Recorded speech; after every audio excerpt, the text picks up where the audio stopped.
بسم اللہ الرحمن الرحیم۔ باب البیع الفاسد۔ آج کا سبق مکتبہ رحمانیہ کا صفحہ نمبر 57 اور بشرا کا صفحہ نمبر 83۔ ولا بیع جلود المیتۃ قبل ان تدبغ، مردار کی کھال بیچنا جائز نہیں ہے دباغت دیے جانے سے پہلے، اور دباغت دینے کے بعد جائز ہے۔ نیچے جو میں نے سورہ نا وبعد الدبغ یجوز، یہ بنایا کیا ہے کہ ایک جانور مردار ہے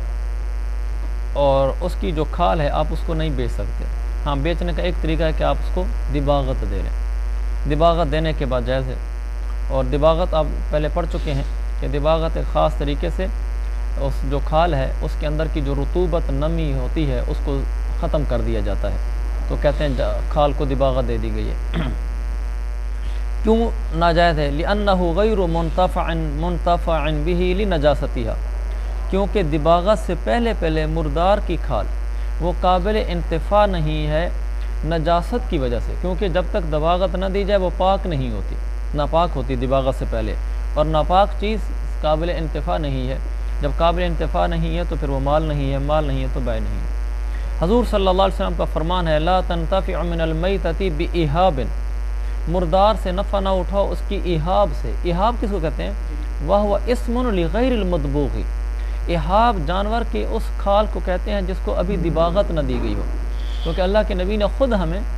دباغت سے پہلے والے چمڑے کو جو اہاب کہلاتا ہے اس کے انتفاع سے منع کیا، تو غیر منتفع بھی ہو گیا۔ الا ما مر فی کتاب الصلاۃ، جیسا کہ کتاب الصلاۃ میں یہ مسئلہ دباغت کا گزرے ہو، کل اہاب اذا دبغ فقط طہورا، یہ طہارت کے اندر یہ مسئلہ گزرتا ہے۔ ولا باس ببیعها والانتفاع بها بعد الدباغ، اس کھال کو ببیعها یعنی کھالیں، ان کھالوں کو بیچنا میں کوئی حرج نہیں اور ان سے نفع اٹھانے میں کوئی حرج نہیں دباغت کے بعد۔ لأنها طہرت بالدباغ، کیونکہ دباغت سے یہ کھالیں اب پاک ہو گئی ہیں، اور یہ ہم پہلے کتاب الصلاۃ میں ذکر کر چکے ہیں۔ نیچے لکھا کل اہاب اذا دبغ فقط طہورا، کہ جو بھی اہاب وہی بغیر دباغت دی ہوئی کھال، جب اس کو دباغت دے دی جاتی ہے تو وہ پاک ہو جاتی ہے۔ ولا باس ببیع عظام المیتۃ وعصبها وصوفها وقرنها وشعرها ووبرها، اور کوئی حرج نہیں ہے بیچنے میں مردار کی ہڈی کو، مردہ جانور ہے، مردار کی ہڈی بیچ سکتے ہیں، عصبیہ اس کے پٹھے بیچ سکتے ہیں، اس کی اون بیچ سکتے ہیں، اس کے سینگ بیچ سکتے ہیں، اس کے بال بیچ سکتے ہیں،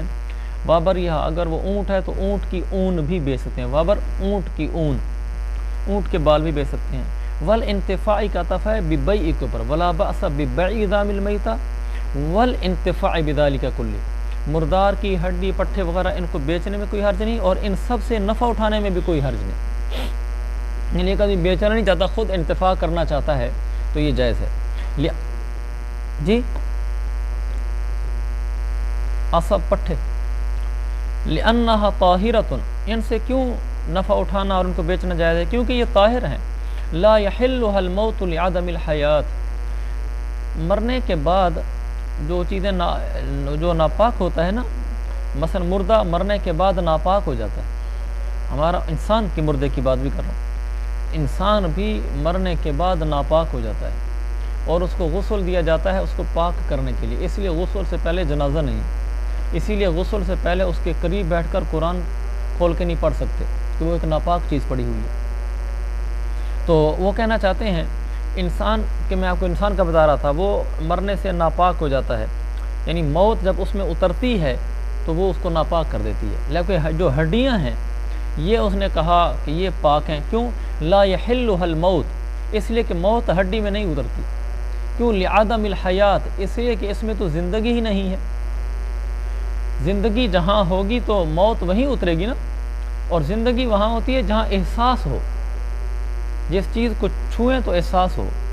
ہڈی تو ایک بے جان چیز کی طرح ہوتی ہے، اس پہ تو کوئی حس نہیں ہوتی، تو چونکہ اس میں حس نہیں ہوتی اس لیے یوں سمجھیں گے کہ اس میں زندگی نہیں ہے۔ جب زندگی نہیں ہے تو اس میں پھر موت بھی نہیں اتری، موت نہیں اتری تو ناپاک بھی نہیں ہوئی، کیونکہ ناپاکی تو موت کی وجہ سے آتی ہے۔ چونکہ یہ چیزیں پاک ہیں اس لیے ان کی بیع اور انتفاع جائز ہے۔ بڑی ہونے سے نہیں، حس لگنے سے، دیکھو ہمیں چبھتا ہے، جب انسان مر جاتا ہے تو پھر اس کو نہیں چبھتا، اور زندہ ہوتا ہے تو اس کو چبھنے درد ہوتا ہے. اور جو ہڈی ہوتی ہے، ناخن نہیں، دیکھیں ناخن ہڈی کی قسم ہے، اس کو تو کچھ نہیں ہوتا. یہاں آپ زور دیں تو کچھ نہیں ہو رہا، آپ چمڑے پہ دیں تو درد ہو رہا ہے. چمڑے میں حس ہے اور یہاں حس نہیں ہے. بال ہے، اس کو آپ چٹکی لیں کاٹیں یا کوئی درد نہیں ہو رہا بال میں، کیونکہ بال میں حس نہیں ہے. جبکہ آپ یہاں آنکھ کے اوپر کریں، آنکھ کے پپوٹے پر، تو آپ کو تکلیف ہوتی ہے. تو جس چیز میں حس ہے اس میں زندگی ہے. چونکہ جلد میں حس ہوتی ہے اس لیے زندگی کے حکم میں ہوگی. اس پر موت اتری ہے، یہ ناپاک ہو گیا، اس کو پاک کرنا پڑے گا. بال میں، ہڈی میں چونکہ حس نہیں ہے لہٰذا ان میں زندگی نہیں ہے. جب زندگی نہیں ہے تو پھر اس میں موت بھی نہیں اتری، اور موت کے اترنے سے چیز ناپاک ہوتی ہے. جب موت نہیں اتری تو ناپاک ہی نہیں ہوئی. جب ناپاک نہیں ہوئی، پاک ہونے کی وجہ سے بے بھی جائز ہے، انتفاع بھی جائز ہے. وقت قررناہ من قبل، اور یہ باتیں پہلے ہم کتاب و طہارت میں بیان کر چکے ہیں، تفصیل وہیں موجود ہے. والفیل کالخنزیر نجس العین، نجس ہوگا، نجس ہوگا، نجس. ہاتھی بھی خنزیر کی طرح نجس العین ہے. کس بات میں نجس العین ہے؟ گوشت وغیرہ کھانے کے حق میں. جیسے خنزیر کا گوشت کھانا بالکل جائز نہیں، ہاتھی کا بھی ایسے ہی. امام محمد کے نزدیک اور صاحبین کے، شیخین کے نزدیک بمنزلت السباع، یہ درندوں کے حکم میں ہے. اگر یہ نجس العین کے حکم میں ہے تو نجس العین کے تو کسی بھی عضو سے انتفاع جائز نہیں ہوتا. یعنی خنزیر کا کوئی بال، کوئی ہڈی، بھلا ان میں جان نہیں ہوتی، پھر بھی اس کا بیچنا انتفاع جائز نہیں، چونکہ نجس العین ہے. اور ہاتھی نجس العین ہوگا تو واضح بات ہے پھر اس کی بھی کسی چیز سے انتفاع اور بے جائز نہیں ہوگی. اور اگر یہ درندوں کی طرح ہوگا، جیسے شیر ہے، یہ حرام جانور ضرور ہے لیکن نجس العین نہیں ہے،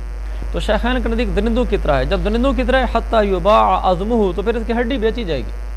وَيُنْتَفَعُ بِهِ، اس کی ہڈی سے انتفاع بھی کیا جائے گا. قال، آگے ایک نیا مسئلہ شروع ہو رہا ہے، بالکل پچھلے مسئلوں سے الگ. وہ مسئلہ ہمارے زمانے میں اور ہے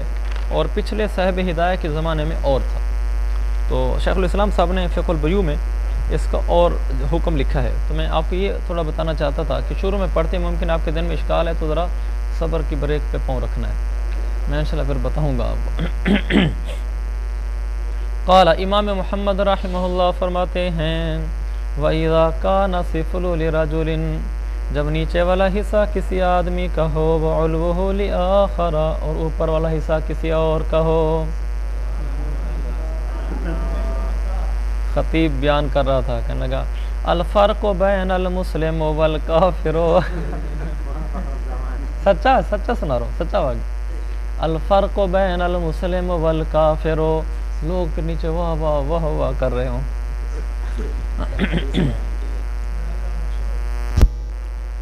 تو بہرحال جو میں نے سر میں پڑھا، اللہ تعالیٰ اس سر قبول فرمائے. وَإِذَا كَانَ سِفْلُ لِرَجُلٍ وَعُلْوُهُ لِآخَرَ فَسَقَطَ أَوْ سَقَطَ الْعُلْوُ وَحْدَهُ فَبَاعَ صَاحِبُ الْعُلْوِ عُلْوَهُ لَمْ يَجُزْ. یہ یوں ہے کہ جیسے دو پورشن نہیں بنے ہوتے، ایک زمین کے اوپر گھر بنا ہوا ہے، ایک اس کا اوپر والا پورشن ہوتا ہے. جو زمین کے اوپر گھر بنا ہوا ہے یہ سفل ہے، یعنی نیچے والا حصہ ہے، اور اس کے اوپر جو پورشن بنا ہوا ہے وہ علو ہے. علو بھی بولتے ہیں، علو بھی بولتے ہیں، وہ علو ہے. تو ایک آدمی کے پاس یہ دونوں تھے، نیچے والا پورشن بھی تھا یعنی سفل تھا، علو اوپر والا پورشن بھی تھا، دو گھر بنے ہوئے تھے. تو اس کے دونوں ہی پورشن گر گئے، یا اوپر والا گر گیا، مقصود اوپر والا اصل میں گرانا ہے، یعنی مسئلہ اس سے متعلقہ ہے. دونوں گر گئے تو بھی اوپر والا گر گیا، یا صرف اوپر والا گر گیا، سقط العلو وحدہ، اکیلا اوپر والا گرا. فباع صاحب العلو علوہ، تو اوپر والا جو آدمی تھا، مثلا ایک آدمی کے چاہے دو گھر تھے نیچے اور اوپر، یا دو گھر تھے، نیچے والا زید کا تھا اور اوپر والا خالد کا تھا. تو اس خالد کا گھر اوپر والا گر گیا. تو اس نے کیا کیا، گھر گرنے کے بعد اس نے اپنے اوپر والا حق بیچ دیا. فباع صاحب العلو علوہ، علو والے نے اپنا اوپر والا حق بیچا. لم یجوز، یہ بیچنا جائز نہیں. اس کا مطلب یہ ہے اس نے کسی اور کو کہا کہ نیچے والا گھر کھڑا ہوا ہے، اس کی چھت کے اوپر ہوا میں جو جگہ ہے، میں یہ اوپر والا ہوا والی جگہ آپ کو بیچتا ہوں، آپ اس کے اوپر گھر بنا سکتے ہو. تو یہ بیچنا جائز نہیں. سمجھ گئے اس بات کو؟ اس نے اپنا علو بیچا ہے، یعنی اپنا حق کے تعلی بیچا ہے، بلندی والا جس کا حق ہے کہ بس اس اوپر والی جگہ پر میرا حق ہے گھر بنانے کا، پہلے میرا بنا ہوا تھا، لہذا اس ہوا والے حصے میں اب آپ کو میں حق دیتا ہوں گھر بنانے کا۔ زمین تو نہیں دے رہا نا اس کو، کوئی عین تو نہیں دے رہا، وہ اس کو ایک حق دے رہا ہے کہ ہوا کے اس حصے میں مجھے مجھے مکان بنانے کا حق حاصل تھا، اب وہ حق میں آپ کو بیچتا ہوں۔ لم یجوز، یہ جائز نہیں ہے، کیونکہ یہ حقوق کی بیع ہے، اور اس کو کہتے ہیں بیع الحقوق، کہ کوئی چیز نہ بیچنا بلکہ کوئی حق بیچنا، اور جو حق ہوتا ہے نا وہ مال نہیں ہوتا۔ دیکھو لأن حق کا تعلی لیس بمال، کیونکہ جو حق کے تعلی ہے یہ مال نہیں ہے، اوپر والا کا حق، یہ حق تو مال نہیں ہے نا، کہ مجھے ہوا کے اس حصے میں گھر بنانے کا حق حاصل ہے، لہذا میں وہ حق کی بیچ رہا ہوں، زمین تھوڑی بیچ رہا ہوں۔ یہ حق کے تعلی مال نہیں ہے۔ لأن المال، مال کیوں نہیں ہے؟ جب مال نہیں ہے تو بالکل واضح ہو گیا کہ بیچنا جائز نہیں ہے۔ مال کیوں نہیں ہے؟ لأن المال ما يمكن احرازه، مال وہ ہوتا ہے جس کو سمیٹنا، محفوظ کرنا، قبضے میں لینا ممکن ہوتا ہے۔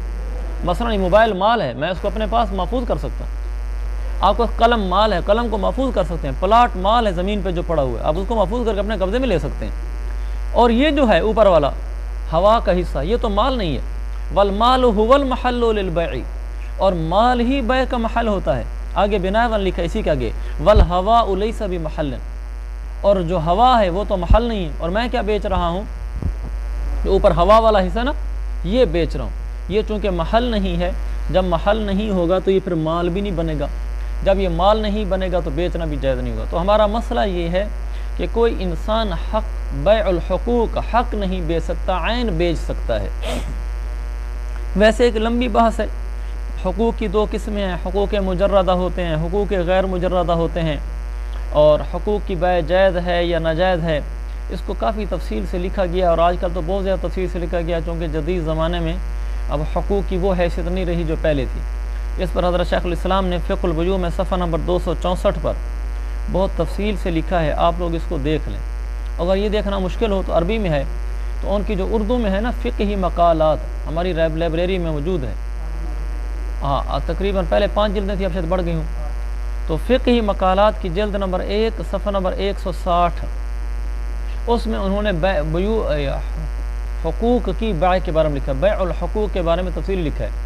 میں آپ سے گزارش کروں گا آپ ضرور اس کو پڑھ لیں، کیونکہ ممکن ہے آپ کو زندگی میں پھر کبھی پڑھنے کا موقع نہ ملے، اور یہاں بھی اس کی تفصیل نہیں ہے۔ صفحہ نمبر 160 جلد نمبر 1 فقہی مقالات کی، اور فقہ البیوع کی صفحہ نمبر 264، وہ پہلی بنتی ہے چونکہ اس کے صفحے چلتے ہیں، جلد نہیں چلتی۔ تو آپ کا مطلب فقہی مقالہ سے ضرور پڑھ لیں، آپ کو ایک ایسا باب آپ کے سامنے کھل جائے گا بیع کا جو آپ کے کبھی دماغ میں بھی نہیں گزرا ہوگا۔ پھر اس کا نقصان یہ ہوگا نہ پڑھنے کا، لوگ آپ سے مسئلے پوچھیں گے اس طرح کی خرید و فروخت کے بارے میں، آپ اندازے سے بتاتے رہیں گے یہ تقریباً جائز ہوگا، تقریباً ناجائز ہوگا، حالانکہ آپ نے وہ باب، وہ مسئلہ وہ پڑھا ہی نہیں ہے، آپ کو اس کی اصطلاحات کا بھی نام نہیں آتا، تو آپ تکے سے بتائیں گے؟ تو ایک چیز کی اصطلاحات سے تو واقف ہو جائیں، آپ کل یہ تو کہہ سکیں کہ ہاں اچھا اس کا تعلق نا حقوق غیر مجردہ سے ہے، اس کا تعلق حقوق مجردہ سے ہے، اس کی بیع جائز ہے، اس کی بیع جائز نہیں ہے، آپ اتنا تو دماغ میں لا سکیں گے یار مجھے اس کا پتہ نہیں ہے، یا مجھے اس میں شک میں آ رہا ہوں، ورنہ آپ کو ایک چیز کا پتہ نہیں ہوگا، آپ مسئلے بتا رہے ہوں گے، تو آپ اس کو پڑھ کے آئیں گے، کل میں آپ سے پوچھوں گا کس نے پڑھا اور کس نے نہیں پڑھا، چلے آپ پڑھ لیں گے، اس میں سارا تفصیل سے لکھا ہوا ہے۔ اچھا اب دیکھیں، یہاں اس نے جو بیچا ہے نا وہ حق بیچا ہے۔ حق کیسے بیچا ہے کہ اس کو اوپر والے حصے میں تھوڑا سا حقوق کی مزید وضاحت کرتا ہوں۔ حق کیا ہوتا ہے، عین کیا ہوتا ہے؟ عین یہ ہوتا ہے پیپسی کی بوتل، یہ عین ہے، میں نے آپ کو پیپسی کی بوتل بیچ دی، پیپسی کی فیکٹری یہ عین ہے، یہ میں نے آپ کو بیچ دی۔ ایک ہوتا ہے ٹریڈ مارک، ٹریڈ مارک آپ جانتے ہیں، لکھا ہوتا ہے ٹریڈ مارک رجسٹرڈ، ٹریڈ تجارت، مارک علامت، یعنی تجارتی علامت، اس کا اردو میں ترجمہ کہ ایک آدمی تجارت کر رہا ہے پیپسی کی بوتل کی، اس کی کوئی علامت بھی تو ہوگی کہ یہ تجارت میں کرتا ہوں، کوئی اور نہیں کر سکتا، اس کی علامت کیا ہے؟ وہ پیپسی کا جو نشان بنا ہوا ہے اور بال بنی، اور اس میں پیپسی کا لفظ اور پیپسی کا وہ نشان، یہ اس کا ٹریڈ مارک ہے۔ ہاں کہ اب بطور خاص طور سے وہ پیپسی کا نام ہے، وہ جو پیپسی کا نام ہے وہ اس کا ٹریڈ مارک ہے، وہ اس کی تجارتی علامت ہے کہ میں پانی جو بناتا ہوں بوتل کے اندر، اس کی تجارتی علامت یہ ہے کہ اس پر پیپسی لکھتا ہوں، لہذا یہ تجارتی علامت اسی کا حق ہے۔ اب یہ تجارتی علامت کوئی مال تو نہیں ہے، پیپسی کا لفظ یہ تو کوئی مال نہیں ہے، تو آپ کیا کسی کو پیپسی کا لفظ بیچ سکتے ہیں؟ یعنی آپ یہ کہہ سکتے ہیں کہ بوتل بھی آپ بنائیں، فیکٹری بھی آپ بنائیں، سارا کچھ آپ کا، آپ کو اجازت ہے کہ آپ اس کے اوپر پیپسی لکھ سکتے ہیں۔ اگر آپ اجازت دے دیتے ہیں تو آپ نے کون سی آئین بیچی اس کو؟ حالانکہ یہ تو اربوں میں بکتا ہے، خربوں میں بکتا ہے، کہ کوئی اگر آپ سے کہے جی میں پیپسی لکھوں گا، آپ اسے خرب روپے لیں گے کہ وہ تو انٹرنیشنل کمپنی ہے، نیسلے ہے، کوئی کہ جی میں اس پر نیسلے لکھنا چاہتا ہوں، نہیں لکھ سکتا۔ اب آپ نے دیکھا نہیں ہے باٹا کی بجائے بوٹو، باٹو، بیٹا، بالا، یہ کیوں لکھا ہوتا ہے؟ اس لیے کہ باٹا یہ ٹریڈ مارک ہے، یہ ان کی تجارتی علامت ہے کہ جس کے ذریعے سے وہ ایک معیاری چیز پیش کرتے ہیں، آپ وہ استعمال نہیں کر سکتے۔ یہ حق ہے، باٹا یہ حق ہے، یہ عین نہیں ہے۔ پیپسی یہ حق ہے، یہ عین نہیں ہے۔ یہ میں نے آپ کو موٹی سی مثال دی ہے۔ تو اب یہ ہے بیع الحقوق، اگر آپ پیپسی کا نام بیچتے ہیں تو آپ نے بیع الحقوق کی ہے۔ بیع الحقوق جائز ہے یا ناجائز ہے؟ یہاں یہ بتا رہے ہیں کہ بیع الحقوق یہ جو حق ہے یہ جائز نہیں ہے، لیکن اتقی صاحب نے اس میں بتایا کہ اس میں فرق ہے کہ کون سی بیع الحقوق میں کون سے حق بیچنا جائز ہے اور کون سا ناجائز ہے،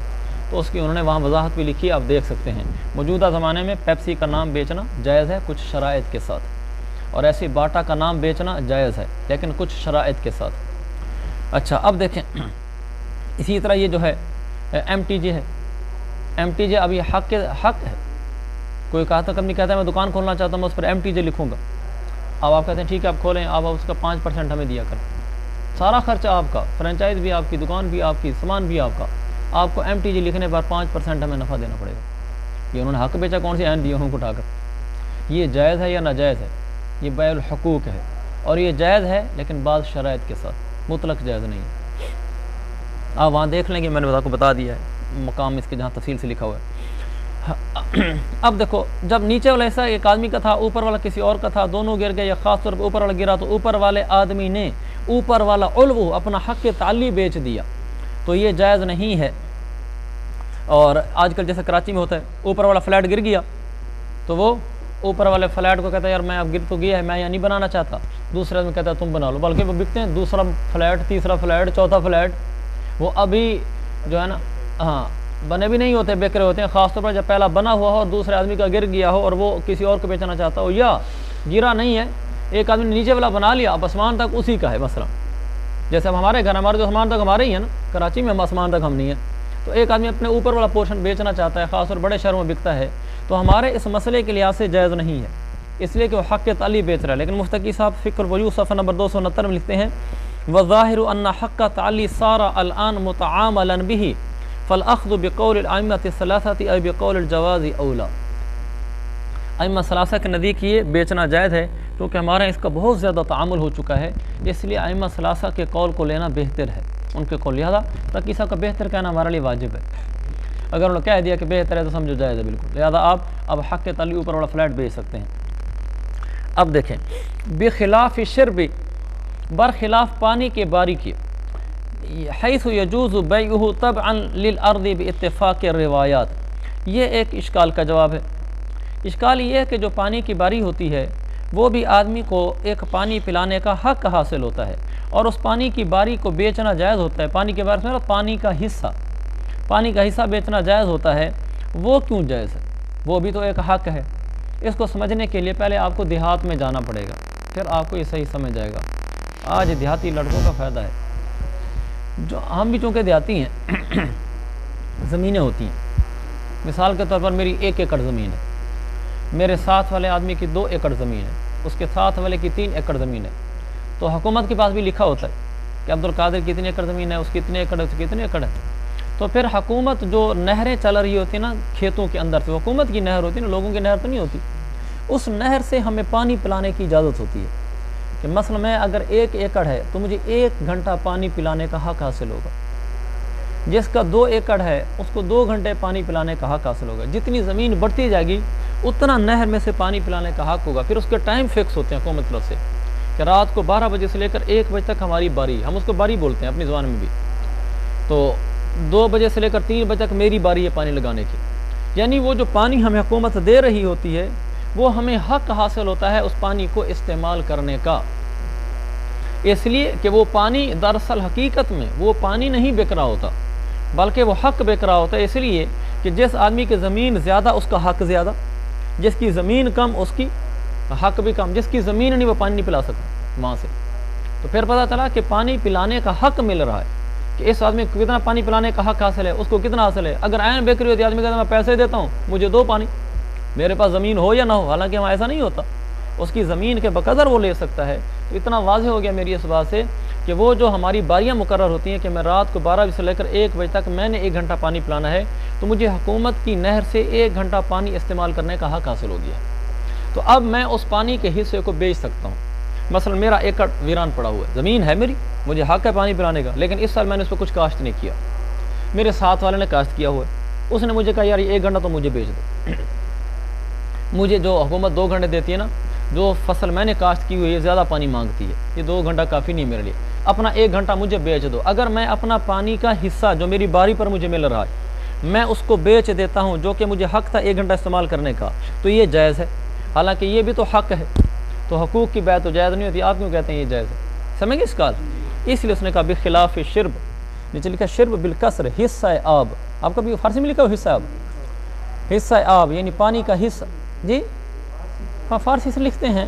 جیسے یوں سمجھے یہ اردو لکھی ہوئی ہے، اس لیے کہ جب یہ کتابیں سب سے پہلے چھاپی گئیں اس وقت فارسی کا رواج تھا،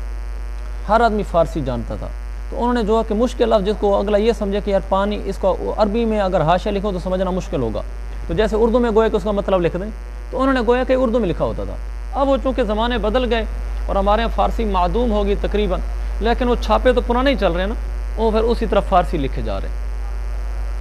تو پانی کا حصہ، تو پانی کا حصہ بیچنا یعنی پانی کا حصہ جو آپ کی پانی کی باری پر آپ کو بطور حق کے ملتا ہے اس کا بیچنا جائز ہے۔ یہ کیوں جائز ہے؟ حیث یجوز بیعہ، اس کی نیچے لکھو فإنہ حق الارض، یہ زمین کا حق ہے، جیسے میں نے سمجھا دیا کیسے زمین کا حق ہے، 1 ایکڑ والے کا حق اور ہے، 2 ایکڑ والے کا حق اور ہے، تو یہ زمین کا حق ہے، نہ کہ کوئی عین بک رہی ہے، اگرچہ پانی بھی ساتھ بک رہا ہوتا ہے۔ فإنہ حق الارض مع انہ یجوز بیعہ، یہ تو زمین کا حق ہے حالانکہ اس کی بیع تو جائز ہے۔ کیوں جائز ہے؟ حیث یجوز بیعہ تبعا للارض، یہ زمین کے تابع ہو کر، کیونکہ جب آدمی زمین بیچتا ہے اور ساتھ ہی اس کے پانی بھی، جب وہ زمین بیچتا ہے تو ساتھ پانی کی باری بھی بک جاتی ہے، یہ اس جملے کا مطلب یہ تبعا للارض کا، کہ جب میں نے کسی کو 1 ایکڑ زمین بیچی اپنی، تو ساتھ ہی میں اس کو اپنا وہ 1 گھنٹہ بھی ساتھ ہی بیچ دوں گا، کہ یہ میرا گھنٹہ بھی ساتھ ہی بک گیا، آپ کے ساتھ زمین بھی گئی اور ساتھ ہی حصہ بھی بک گیا، یہ تو ہے متفق۔ آگے مسئلہ بنتا ہے مفردن، اگر میں کسی کو مفردن بیچنا چاہتا ہوں، جیسے کہ میں نے آپ کو بتایا کہ ساتھ والے آدمی نے کہا اپنا 1 گھنٹہ مجھے دے دو، اپنی زمین اپنے پاس ہی رکھو جو کہ ویران ہے، مفردن اگر کوئی خریدنا چاہتا ہے تو کیا حکم ہے؟ اور آگے بتا رہے ہیں وہ مفردن فی روایت، اور ایک روایت میں مفردن بیچنا بھی جائز ہے، اور وہ ہوا اختیار مشایخ بلخ، اور یہ بلخ کے مشایخ کا مفتبی قول ہے۔ ان کی دلیل کیا ہے؟ لأنہ حظ من الماء، لأنہ کی مجاری شرب کی طرف، کیونکہ یہ جو پانی کی باری ہے یہ بھی دراصل پانی کی باری جو ہے پانی کا ایک حصہ ہے، صرف نیری باری نہیں ہے، یہ باقاعدہ پانی کا ایک حصہ ہے، مثلا اس کے میں 1 ٹن پانی آ گیا ہے تو وہ پانی کا حصہ بک رہا ہے، ولہذا اس کو ثابت کریں کہ وہ پانی کا ایک حصہ ہے، باقاعدہ پانی کی ایک مقدار ہے، ولہذا کیونکہ یہ پانی کا حصہ ہے، یضمن بالاتلاف، اتلاف کرنے سے زمان بھی آئے گا۔ کیا مطلب؟ کیسے اتلاف ہوگا؟ میرا گھنٹہ تھا اور ایک آدمی مجھ سے ذرا پہلے پہنچ گیا، میں لیٹ ہو گیا، میرے 20 منٹ میں لیٹ پہنچا، اس نے میرے 20 منٹ خود بھی لا لیے، تو اس نے میرا حصہ ضائع کیا نا، اس پر زمان آئے گا۔ زمان آنا اس بات کا مطلب ہے کہ وہ پانی کا حصہ مراد ہے، صرف نیرا حق مراد نہیں ہے۔ وَلَهُ قِسْطٌ مِنَ الثَّمَنِ عَلَىٰ مَا نَذْكُرُ فِي كِتَابِ الشِّرْب، اور دوسرا پھر یہ جو شرب ہے اس کا ثمن میں باقاعدہ ایک حصہ بنتا ہے، جب کوئی چیز بکنے لگتی ہے تو جو شرب ہے پانی کا حصہ، اس کی الگ سے ایک قیمت لگتی ہے، وَلَهُ قِسْطٌ کا مطلب قسمن حصہ، اور اس پانی کی جو باری ہے شرب ہے اس کا ثمن میں سے الگ باقاعدہ ایک حصہ ہوتا ہے، تو الگ حصہ ہونا بھی یہ بتا رہا ہے کہ یہ صرف پانی کا حق مراد نہیں ہے بلکہ پانی کا ایک حصہ ہے، یہ اس حصے کی وجہ سے اس کو بیچ رہے ہیں، جیسا کہ مزید تفصیل اس کی کتاب الشرب میں آ جائے گی۔ قال وبيع الطريق وهبته جائز وبيع مسيل الماء وهبته باطل، یہ مسئلہ دلچسپ بھی ہے، آسان بھی ہے۔ بیع الطریق وہیبۃ جائز، راستے کو بیچنا اور راستے کا ہبہ کرنا جائز ہے، راستہ، اور آپ ایک دفعہ پھر آپ کو دیہاتوں میں جانا پڑے گا۔ وبیع مسیل الماء وہبۃ باطل، پانی بہنے کی بے اور پانی بہنے کا ہبہ کرنا یہ باطل ہے۔ یہ طیب اردوان کیوں ہنس رہا ہے؟ ہاں طیب، دیہات میں رہتے ہو؟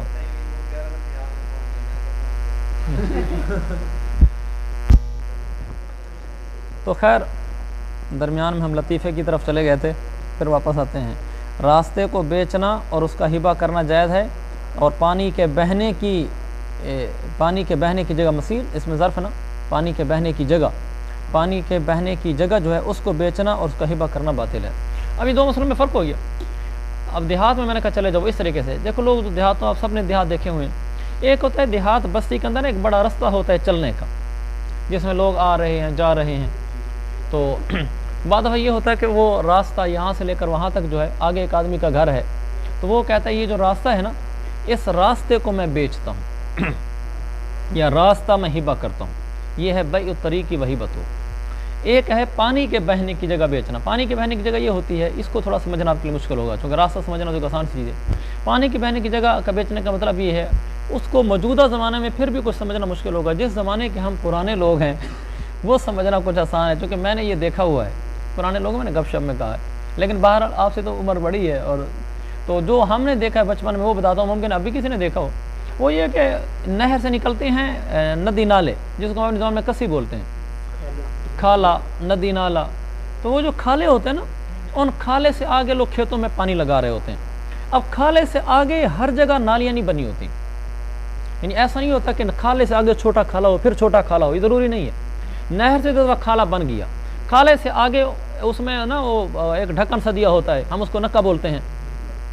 وہاں سے پانی آتا ہے، تو نکے سے پانی نکل کر میرے کھیت میں آیا، پھر میرے کھیت سے اگلے کھیت میں گیا، درمیان میں کوئی دائیں بائیں اس کی آڑ نہیں ہے، کوئی پگڈنڈی نہیں ہے دائیں بائیں نہر نما کہ پانی ایک خاص محدود جگہ تک چل رہا ہے، بلکہ وہ نکا جو کھولا وہ میرے کھیت سے ہو کر اگلے کھیت تک جا رہا ہے، اس کھیت سے ہو کر اگلے کھیت تک جا رہا ہے، بس آئیں ٹوٹل 2-3 ایکڑ کی زمین ہے، تو وہ بغیر آگے نئی نالی بنائے، بغیر نیا کھالا بنائے، ایسے ہی پانی بہتا ہوا آگے جاتا ہے۔ اب یہ جو پانی بہتا ہوا آگے جا رہا ہے یہ پانی بہنے کی جگہ ہے۔ اب یہ جب پانی نکے سے نکلے گا یہ کسی محدود جگہ پر تو نہیں رہے گا، یہ تو کبھی ادھر زیادہ ہو جائے گا کبھی ادھر زیادہ ہو جائے گا، لیکن چونکہ پانی کا بہاؤ فلو زیادہ ہے لہذا وہ آگے تو چل رہا ہوگا، تو وہ اپنے بہاؤ کی وجہ سے آگے جا رہا ہوگا، اور جس جگہ سے گزر رہا ہوگا وہاں پانی مسلسل گزرنے کی وجہ سے نیچے کی زمین اس کی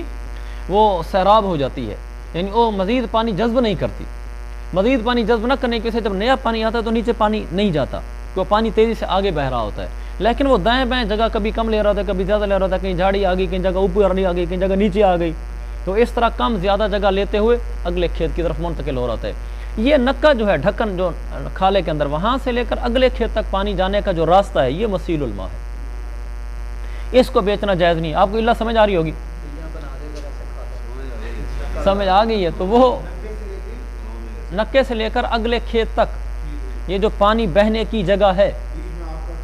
ہاں میرا کھیت ہے، وہ کہتا ہے کہ اپنے کھیت سے گزرنے کی جگہ دے دو میرے کھیت تک آنے کی، میں کہتا ہوں جو کہ میرے کھیت سے گزر کر آئے گا پانی بہنے کی جگہ تو میری زمین میں ہے، میں اس اپنی پانی بہنے کی جگہ بیچتا ہوں کہ ٹھیک ہے تم پانی یہاں سے بہا لیا کرو، مجھے اس کے پیسے دیا کرو، یا پانی بہنے کی جو جگہ ہے یہ میں آپ کو ہبہ کرتا ہوں، یہ جائز نہیں ہے۔ اور جو راستہ ہے اور راستہ بیچنا جائز ہے، بالکل مسئلہ واضح ہے۔ راستہ بیچنا اس لیے جائز ہے کہ راستہ تو ایک نپی تلی جگہ ہے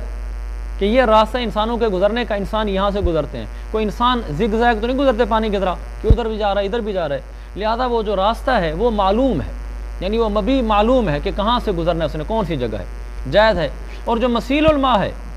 تو یہ مجہول ہے، اس لیے کہ جو پانی گزرے گا وہ کس کس جگہ سے گزر کے آگے جائے گا، کہیں سے میری زمین زیادہ لے لے گا، وہ کہیں سے وہ میری زمین کم لے لے گا، تو لہذا مجھے تو پتہ نہیں کہ میرا مبی کتنا بکا ہے، خود اس کو بھی نہیں پتہ، تو اس لیے مسیل الماء کا بیچنا ناجائز، ہبہ بھی ناجائز، اور راستے کا بیچنا جائز اور راستے کا ہبہ بھی جائز۔ سمجھ گئے آپ اس مسئلے کو؟ جی آج کے دور میں ویسے یہ مسئلہ جو میں نے آپ کو سمجھا دیا یہ اس مسئلے کی ایک شک بنتی ہے، لیکن دراصل اس مسئلے کی 2 شکیں ہیں۔ اب دیکھو والمسألۃ تحتمل وجہین، تو یہ جو ہم نے مسئلہ پڑھا نا کہ راستے کا بیچنا جائز ہے اور مسیل کا بیچنا جائز نہیں ہے، راستے کا بیچنا کیا مطلب؟ اس کے 2 مطلب بن سکتے ہیں۔ نمبر 1 بیع رقبۃ الطریق، راستے کی عین بیچنا، راقبہ کا معنی عین، راستے کی عین بیچنا، عین راستہ بیچنا، اور مسیل کی عین بیچنا، یہ اس مسئلے کی ایک صورت ہے جو میں نے آپ کو بھی سمجھا دی۔ عین راستہ بیچنا اور عین مسیل یعنی پانی بہنے کی جو جگہ ہے وہ جگہ ہی بیچنا۔ دوسرا ہے بیع حق المروری و حق تسجیل، گزرنے کا حق بیچنا اور پانی بہانے کا حق بیچنا۔ پہلی صورت تو بالکل آپ کو سمجھ آ گئی کہ وہ جو راستے کی عین تھی وہ بیچ دی، پانی بہنے کی جو عین ہے جہاں جہاں سے پانی گزرتا ہے زمین کا اتنا ٹکڑا ہی میں نے آپ کو بیچ دیا، یہ پہلی صورت ہے۔ دوسری صورت یہ ہے کہ عین بیچنا مقصود نہیں ہے، حق بیچنا مقصود ہے۔ مثلا میں نے آپ کو راستہ بیچ دیا، کیا مطلب؟ یہ جو اس راستے سے میں گزرتا ہوں آپ اس راستے سے گزر لیا کرو، مجھے اس کے پیسے دیا کرو، یہ میں نے اس کو حق مرور بیچا ہے کہ اس راستے سے گزرنے کا حق میرا ہے، کہ یہ میرے گھر کے سامنے کی جگہ ہے، اس میں میں نے گزرنا ہوتا ہے، آگے کوئی گھر نہیں ہے، لہٰذا کیونکہ یہ حق میرا ہے، یہ حق میں آپ کو بیچتا ہوں، آپ بھی یہاں سے گزر لیا کرو، مجھے اس کے پیسے دیا کرو، یہ بھی راستے کا بیچنا ہی ہے۔ دوسرا مسیل بیچنا یعنی پانی بہانے کا حق بیچنا، یعنی اپنی زمین میں سے پانی بہانے کا حق مجھے حاصل ہے، میں آپ کو صرف پانی بہانے کا حق بیچتا ہوں، زمین کا ٹکڑا نہیں بیچتا کہ آپ بھی یہاں سے پانی بہا لیا کرو، یہ آپ کو بھی حق حاصل ہے، زمین میری ہے، سمجھ گئے آپ؟ لہٰذا یہ جو کہا نا طریق کا بیچنا جائز، اس کے دو مطلب ہیں، طریق کی عین بیچنا اور طریق سے گزرنے کا حق بیچنا۔ مسیل کو بیچنا ناجائز، مسیل کی عین بیچنا اور مسیل کا حق بیچنا یعنی تسجیل کا پانی بہانے کا حق بیچنا، دو استعمال ہو گئے۔ فإن كان الاول، اگر پہلی صورت ہو کون سی؟ عین والی صورت ہو تو راستے کی عین بیچنا جائز ہے، مسیل کی عین بیچنا جائز نہیں ہے۔ اس کا فرق کیوں ہے؟ فوجہ الفرق بین المسئلتین، پھر ان دو مسئلوں میں فرق یہ ہوگا ان الطریق معلوم، راستے کی عین بیچنا اس لیے جائز ہے کہ راستہ تو معلوم ہے، لأن له طولا وعرضا معلوما، راستے کا طول و عرض معلوم ہے کہ اتنا لمبا اتنا چوڑا یہ راستہ میرے سامنے پڑا ہوا ہے، میں نے آپ کو اس کی عین بیچ دی۔ یہ تو ایسے جیسے اس نے زمین کا ٹکڑا بیچا، گویا کہ ایک لمبا اس نے ایک مرلہ بیچ دیا، دو مرلے لمبے بیچ دیے، بالکل جائز ہے۔ وأما المسیل، اور مسیل کا بیچنا اس لیے ناجائز ہے، فمجہول، مسیل تو مجہول ہے، لأنه لا يدرى قدر ما يشغله من الماء، کیونکہ وہ مقدار معلوم ہی نہیں ہو سکتی جو مقدار پانی گھیرے گا، پانی جو مقدار زمین کی گھیرے گا کچھ معلوم نہیں، پانی ادھر زیادہ جائے گا ادھر کم جائے گا، کیا پتہ کتنی مقدار پانی کے نیچے آئے گی، لہذا ناجائز ہے۔ وإن كان الثاني، اور اگر دوسری صورت ہو کون سی؟ گزرنے کا حق اور پانی بہانے کا حق، تو ایسی صورت میں ففی بیع حق المرور روایتان، اگر دوسری صورت ہو تو پھر مرور کے حق میں ہمارے ہاں روایتیں دو ہیں، اوپر کے لکھا ہوا تھا جائز نا بیع الطریق، وہ پھر اس کا تعلق ہوگا عین کے ساتھ، اور اگر وہاں مرور مراد لیں تو پھر یہاں دو روایتیں ہیں، یعنی ایک روایت میں حق مرور بیچنا جائز ہے اور ایک روایت میں حق مرور بیچنا ناجائز ہے۔ جس روایت میں حق مرور بیچنا ناجائز ہے اس میں تو وجہ الفرق بیان کرنے کی ضرورت نہیں، کیونکہ حق مرور بھی ناجائز ہے اور حق تسجیل بھی ناجائز ہے، دونوں کا بیچنا ناجائز ہے۔ اور جس روایت میں حق مرور بیچنا جائز ہے تو وہاں فرق بیان کرنا ضروری ہوگا نا کہ حق مرور کیوں بیچنا جائز ہے اور حق تسجیل بیچنا کیوں ناجائز ہے، اس لیے کہہ رہے ہیں اگر دوسری صورت ہو ففی بیع حق المرور روایتان، تو مرور کے حق میں دو روایتیں ہوں گی حق مرور کی بائے میں، ووجہ الفرق علی احداہما، پھر ان دو روایتوں میں سے ایک روایت کی صورت میں وجہ فرق یہ ہوگی، وہ ایک صورت کون سی ہوگی؟ جواز کی صورت کہ حق مرور بیچنا جائز ہے، اس صورت میں پھر ہمیں فرق بیان کرنا پڑے گا نا، تو اس صورت میں وجہ فرق بینہ و بین حق تسجیل، بین حق المروری و بین حق تسجیل، کہ جب ایک روایت کے مطابق حق مرور بیچنا جائز ہے، اس روایت کے مطابق حق مرور اور حق تسجیل کے درمیان وجہ فرق یہ ہے ان حق المروری معلوم، حق مرور معلوم ہے، کیسے؟ لتعلقہ بمحل معلوم، حق مرور اس لیے معلوم ہے کہ اس کا تعلق محل معلوم کے ساتھ ہے، جگہ معلوم ہے تو اسی جگہ سے گزرنے کا حق بیچ رہا نا، تو لہذا اس کا تو جائز ہونا سمجھ میں آتا ہے۔ اور جو رہا وہو الطریق بمحل معلوم، ہوا کہ مرجع ہے محل، جو محل ہے وہ معلوم ہے، وہ محل راستہ ہے۔ اما المسیل، مسیل یعنی حق و تسجیل مراد ہے، جو حق کو اما المسیل علی السطح، اب جو مسیل ہے نا اس کی دو صورتیں ہوں گی، یا پانی بہانے کا حق چھت کے اوپر ہوگا یا پانی بہانے کا حق زمین کے اوپر ہوگا۔ جیسے مثلا آپ ہمارے گھر دیکھ رہے ہیں، میرے گھر سے لے کر مولوی خالد موسیٰ صاحب کے گھر تک یہ 4 گھر ایک ہی لائن میں ہیں، اب جو پانی گزرنا ہے اگلے گھروں تک تو دوسرے گھروں سے گزر کے جائے گا نا، اب درمیان میں مثلا مولوی خالد موسیٰ مولوی ریاض صاحب کے گھر سے پانی گزرنا ہے نا، وہ اپنا چھت کے اوپر سے پانی گزرنے کا حق بیچتے ہیں، وہ کہتے ہیں کہ یہاں سے اگر پانی گزارنا ہے تو پھر میں اس کے پیسے لوں گا، حق کے تسجیل چھت کے اوپر، تو یہ بیچنا بھی ناجائز ہے۔ دوسرا ہے حق کے تسجیل زمین کے اوپر، حق تسیل چھت کے اوپر ہو تو بھی ناجائز ہے، اگرچہ چھت کے اوپر پھر بھی وہ اس کا طول اور عرض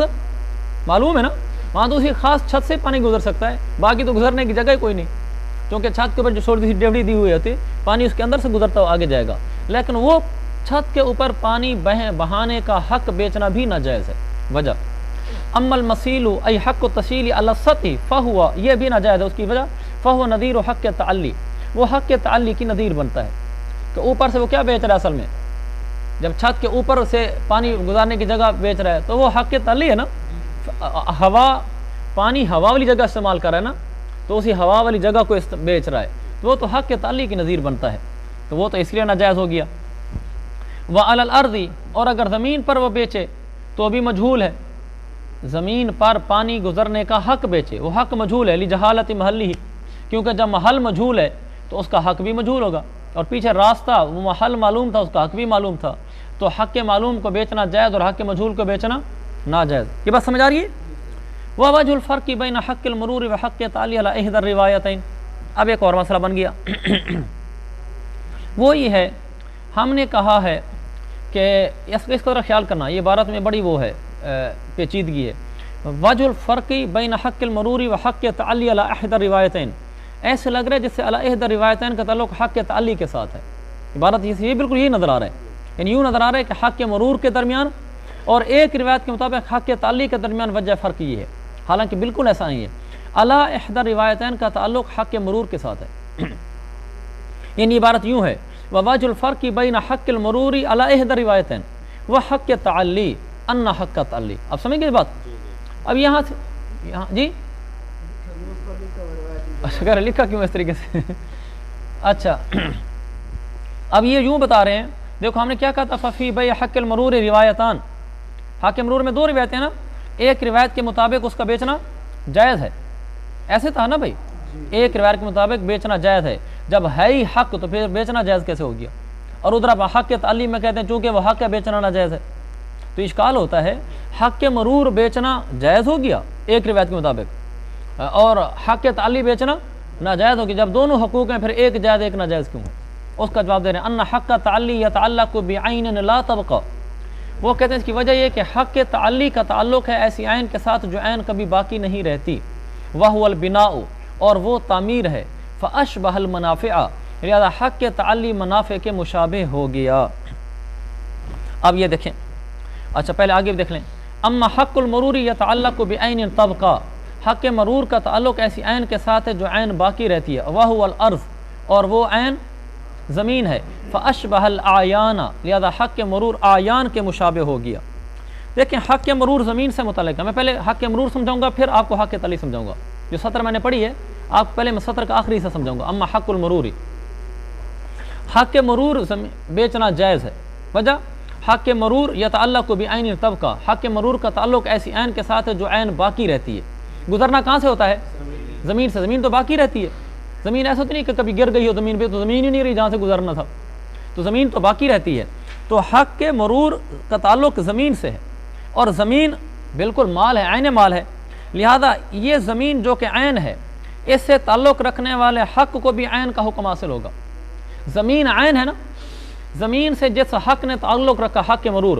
لہذا اس حق مرور کو بھی عین کا حکم مل جائے گا، چونکہ اس کا تعلق عین کے ساتھ ہے، حق مرور کا تعلق ایک عین کے ساتھ ہے جو عین باقی رہنے والی ہے، تو لہذا حق مرور کو تعلق بھی وہی حق حاصل ہو جائے گا جو زمین کو دیا تھا، تو زمین عین ہے اور حق مرور کا تعلق جب عین کے ساتھ جوڑا تو گویا کہ حق مرور بھی عین کے مشابہ، عین کے حکم میں ہو گیا، اور عین کو بیچنا جائز ہوتا ہے، بالکل ٹھیک ہو گیا۔ اب پیچھے دیکھیں، حق تعلی یتعلق بعین لا تبقى، جو حق تعلی ہے یعنی چھت کے اوپر کا حصہ، یہ حق تعلی ہے نا، اس کا تعلق ہے ایسی عین کے ساتھ جو باقی نہیں رہے گی، جو حق تعلی ہے اس کا تعلق نیچے والے گھر کے ساتھ ہے نا، نیچے والے گھر کے اوپر آپ پانی بہنے کی بیچنے کی جگہ بیچ رہے ہیں نا، نیچے والے گھر کے اوپر آپ کچھ بنانے کو بیچ رہے ہیں نا، تو جو حق تعلی ہے اس کا تعلق ایک ایسی عین کے ساتھ ہے جو باقی نہیں رہتی، وہ عین کیا ہے؟ نیچے والا گھر، وہو البناء، اور وہ تعمیر ہے، نیچے والا گھر ہے، اور یہ جو گھر ہے یہ گھر ہمیشہ باقی رہتا ہے، گر بھی جاتا ہے یعنی ختم ہو جاتا ہے، تو جو چیز ختم ہو جائے وہ عین نہیں ہوتی، وہ منفعت ہوتی ہے، منفعت تو ختم ہوتی رہتی ہے، موٹر سائیکل کی منفعت ہے چلانا، وہ ختم ہو رہا ہے، ختم ہو رہا ہے، پھر نیا پیدا ہو رہا ہے، نیا پیدا ہو رہا ہے، تو لہذا جب حق تعلی کا تعلق ایسی چیز کے ساتھ ہو گیا جو چیز فنا ہوتی رہتی ہے، تو پھر حق تعلی کا تعلق جو چیز فنا ہوتی رہتی ہے وہ منفعت ہوتی ہے، سمجھ گئے؟ جب حق تعلی کا تعلق منفعت والی چیز کے ساتھ ہو گیا تو حق تعلق بھی عین کے بجائے منفعت کے حکم میں ہو گیا، سمجھ گئے اس بات کو؟ حق تعلی پھر منفعت کے مشابہ ہو گیا، اور منفعت کو بیچنا جائز نہیں ہوتا، منفعت کو اجارے پر دینا جائز ہوتا ہے۔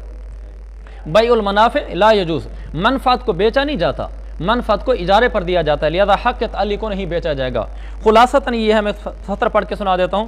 فاشبل ایان سے چلتے ہیں۔ حق مرور زمین سے متعلق ہے اور زمین عین مال ہے، لہذا اس زمین جو کہ عین ہے، اس زمین سے تعلق رکھنے والے حق یعنی حق کے مرور کو بھی عین کا حکم حاصل ہوگا، اور عین کو بیچنا جائز ہوتا ہے۔ اسی طرح حق کے تعلی کو غیر عین کے ساتھ متعلق ہونے کی وجہ سے غیر عین یعنی منفعت کا حکم حاصل ہوگا، اور منفعت کا بیچنا ناجائز ہوتا ہے، لہذا حق تعلی کو بیچنا ناجائز ہوگا۔ یہ بات حضرت نے بڑی اچھی سمجھائی ہے، جو بات میں نے ابھی آپ کو بتائی ہے۔ فقہی مقالات صفحہ نمبر 186 جلد نمبر 1، شامی کے حوالے سے انہوں نے اس بات کو بڑا اچھا سمجھا، جو کہ امید ہے آپ کو بھی سمجھ آ گیا ہوگا، حالانکہ ایسی جگہ تھوڑی سی مشکل تھی۔